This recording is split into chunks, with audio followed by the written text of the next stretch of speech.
let us very quickly run through a little bit of the intellectual history of economics. This will help you get your bearings throughout this course. Let us start with Aristotle, big boss philosopher in Athens and in all of the Greek world in the second half of the 4th century BC, tutor of Alexander the Great, successor to Plato as leader of Athens's community of philosophers. Aristotle talked some, but not a great deal, about economics. However, what he said about economics strikes us as weird. This is worth noting because very little of what else Aristotle said struck people as weird. In fact, for nearly 2 millennia, Aristotle was the philosopher in both the Christian European and the Muslim Middle Eastern world. What he thought and wrote was, in almost every discipline of knowledge, the starting point. About economics, however, he says, to dwell too long upon it would be in poor taste. He says that shepherds must be lazy because they do not push things around with their hands, but rather spend most of their time guarding and watching. He says that it is good to manage your household and make sure that you don't spend more than you earn, and that what you earn you spend on what you need. But he also says that if you make your living by buying and selling, by trying to take things from times and places when they are cheap to times and places when they are expensive, well, then you're somebody who ought to be censured. You're somebody who's doing something unnatural. You're somebody who's doing something that is exploiting others, making your living by taking away from them. None of these observations strike us as sensible. We do not think shepherds are particularly lazy. We do not think that thinking about economics is in poor taste. And we do think that traders, merchants, distributors, transporters, brokers of all kind play an important and very valuable role in any prosperous economy. And there is more. Apparently people were needling Aristotle, claiming that philosophers were poor, and that showed that what philosophers did couldn't be worth very much. Aristotle responded that philosophers could easily become rich if they wished, but they just had better things to do. And he told a story of the philosopher Thales of Miletus, who came rich by the strategy of creating a corner in the olive press market and using the resulting monopoly to extract huge amounts of money from the olive growers of Chios and Miletus. Now this really is a negative-sum activity. Creating a monopoly really is getting your wealth by taking it away from others. Moreover, creating a monopoly is negative-sum, because the creation of a monopoly inevitably means that a whole bunch of stuff that would be produced isn't, simply because it's too expensive. And Aristotle says, if you aren't going to be comfortable by creating a monopoly and charging whatever the market will bear, you should become comfortable by owning lots of slaves and living off of their work. Our modern ideas of how you should become prosperous and rich, either by inventing something new that people want, or figuring out a cheaper way of making something people already know that they need, or even just working diligently to make stuff and provide services that people either really need, find convenient, or just want, these seem very foreign to Aristotle.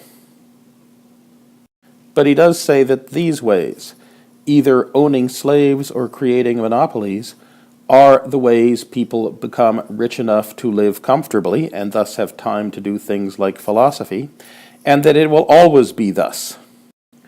Only, he says, if we move into some impossible future in which machines are our servants and can do the work by themselves, will the comfortable be able to live without the large-scale ownership of slaves.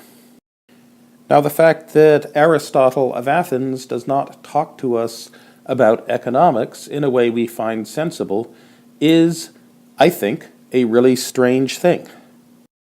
Look at other disciplines and areas of human endeavor.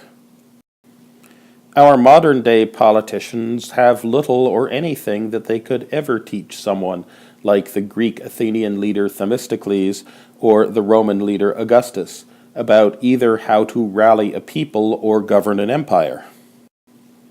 Homer's poetry is still read and discussed today, not just because it was the first, but because the Iliad and the Odyssey are really, really good.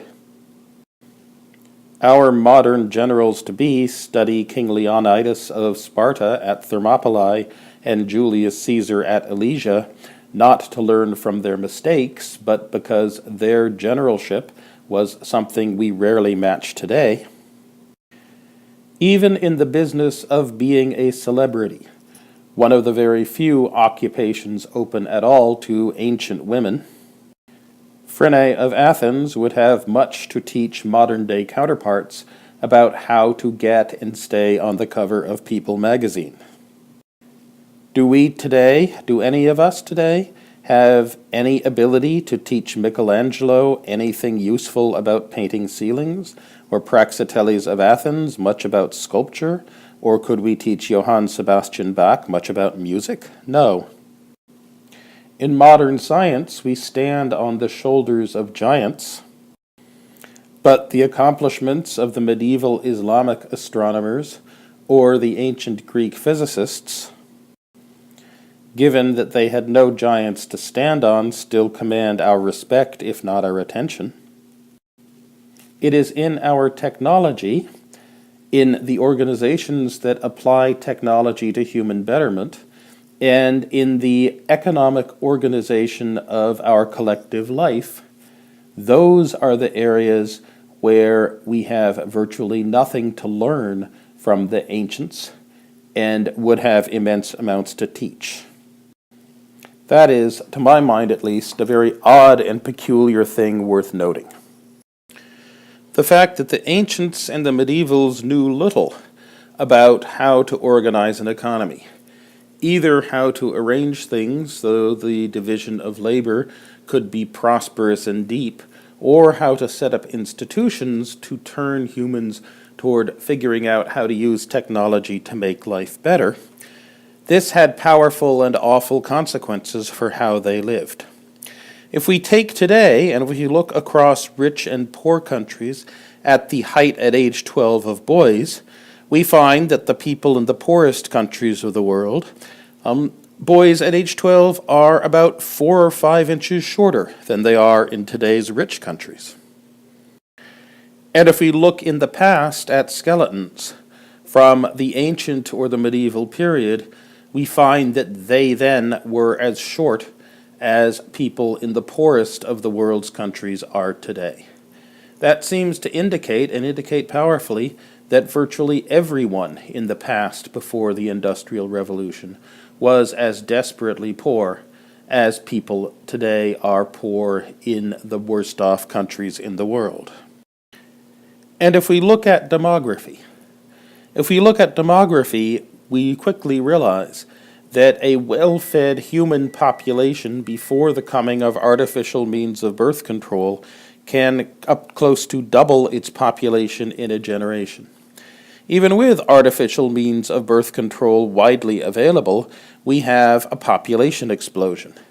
From 1800 to 1900, the world's population grew by 17% every generation. Since 1900, it has grown by 1/3 with every generation. Yet if we look further back, from 1500 to 1800, each generation saw itself as only 3% larger than the previous generation. And before 1500, human numbers were increasing at a pace of 2% per generation, or even less. Given natural human fertility, what must life have been like for people back before 1500 for the average rate of population growth to be so slow? Plague, women who were too skinny to ovulate, children who were too malnourished for their immune systems to become robust enough to fight off standard childhood diseases, female infanticide, as people concluded they lived too close to the margin of subsistence to raise another daughter. Continued postponement of marriages, as fathers or elder brothers refused their consent because they did not think the marriage partner would bring sufficient resources into the household or to the family to allow them to survive. All the evidence from literature, from peasant stories, from heights, from other biomedical indicators, from life expectancy, and from demography tells us that back before 1500, life for the vast majority of humanity was, in Thomas Hobbes's words, nasty and brutish, and short as well. We can take the broad worldwide estimates and guesses we have of the levels of human prosperity over the course of recorded history, and we can use it to calculate what economists call the growth rate of total factor productivity, the TFP growth rate, the rate at which human economies and technologies are getting better at using the inputs available, the natural resources, the human labor, the produced means of production we call capital, to produce the things that we need, find convenient, and simply want. When we do this, we find that on average, the productivity of the human race's economy increases at 0.01% per year on average before 1500. That is, from the invention of agriculture to 1500, each century saw the human race get only 1% better at using natural resources, human labor, and the things we have built to make the things we need and want. By contrast, productivity growth is 10 times as great between 1500 and 1800 in the era of the commercial revolution. And then worldwide productivity growth skyrockets to almost 1% per year in the 19th century. And global productivity growth has been 2% per year on average since the start of the 20th century. The kind of growth in economic capabilities and in our collective worldwide productivity that we see in 1 year in our time is an amount of growth that it took our pre-1500 ancestors 2 centuries to accomplish. Plus, we are richer. Even with all the poverty and inequality in the world and all the pressure of our immense population on natural resources, the world today is something like 18 times richer than our ancestors used to be.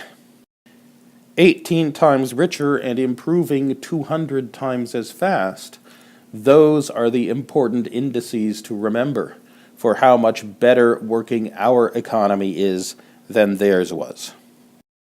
And it was in the era of the commercial revolution, that period from 1500 to 1800, when global productivity growth changes from being absolutely glacial to just very slow, that economics has its beginnings.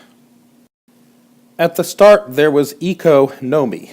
Eco, Greek for household or hearth. Nomi, Greek for knowledge or logic.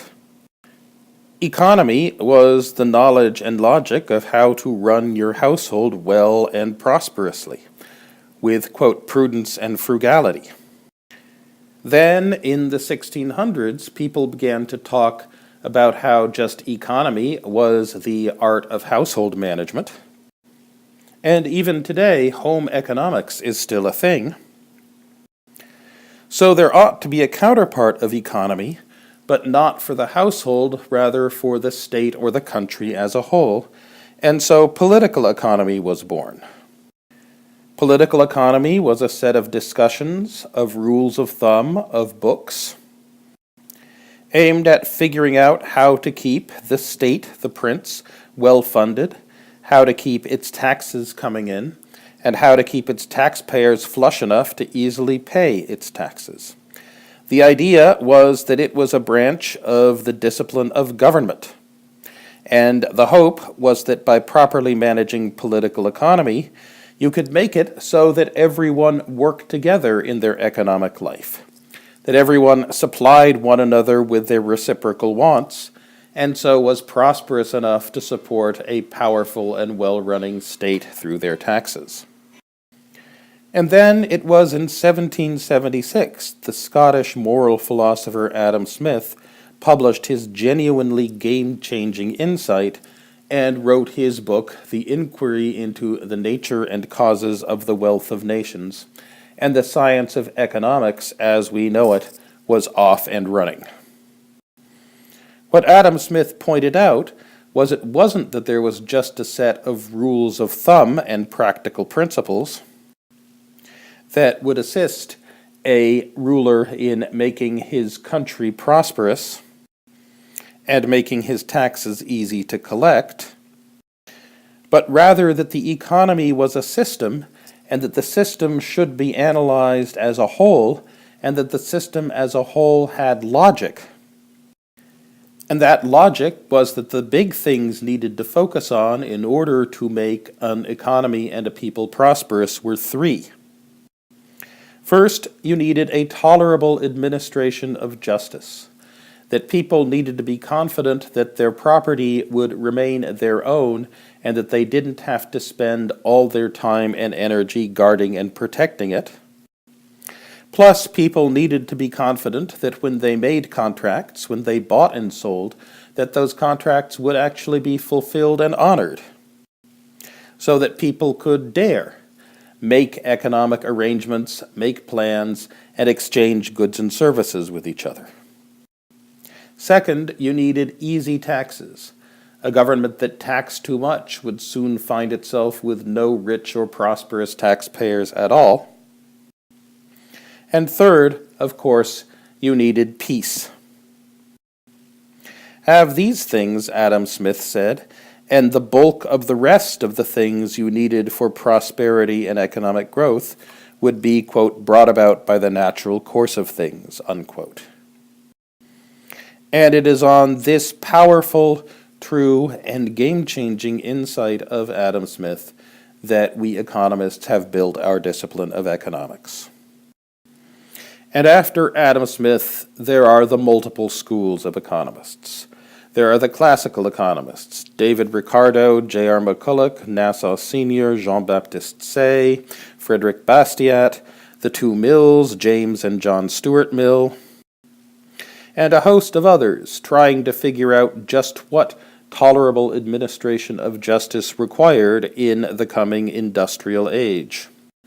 What did government need to do, and what should government leave alone in order to make economies prosperous in the new age in which science and technology were, from their perspective, exploding and producing a potential cornucopia of wealth, albeit one that seemed at times astonishingly uneasily and unevenly divided.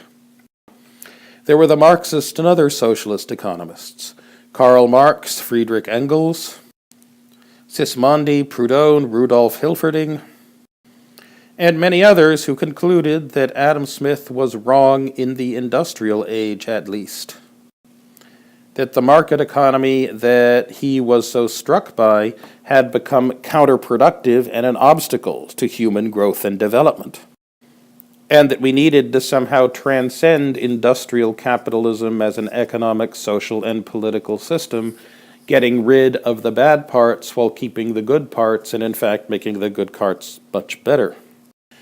There were marginalist economists, William Stanley Jevons, Edgeworth, Leon Walras, A.C. Pigou, and a host of others, focused on reconciling some puzzles left over from the classical economists. Like how, on average, could water be so useful and diamonds so useless, and yet the price of diamonds be so high and the price of water be so low? Was it the cost of production that determined value, or was it people's subjective desires? And was and could the economy be stable or at least self-consistent in that the whole thing would cohere and hang together with nobody being terribly disappointed by an outcome that deviated from what they had expected. This last shaded over into the macroeconomists: Jean-Baptiste Say, John Stuart Mill, Walter Bagehot, the philosopher and analyst of financial crises, Knut Wicksell, the analyst of the money market and of central banking, John Maynard Keynes and his general theory of employment, interest, and money, written to try to make sense of the desperate and terrible Great Depression that struck the world in the 1930s. All of them trying to figure out how the system of natural liberty could go catastrophically wrong at the level of the economy as a whole, and what forms of government intervention, protection, and institution creation were needed in order to try to keep it stable and prosperous. And there are hosts of others. It is a lively, interesting, ongoing, and powerful conversation with lots to say, much of which is useful. And this conversation has been going on for 300 years now. So welcome, now is the time for you all to enter it. Let's begin.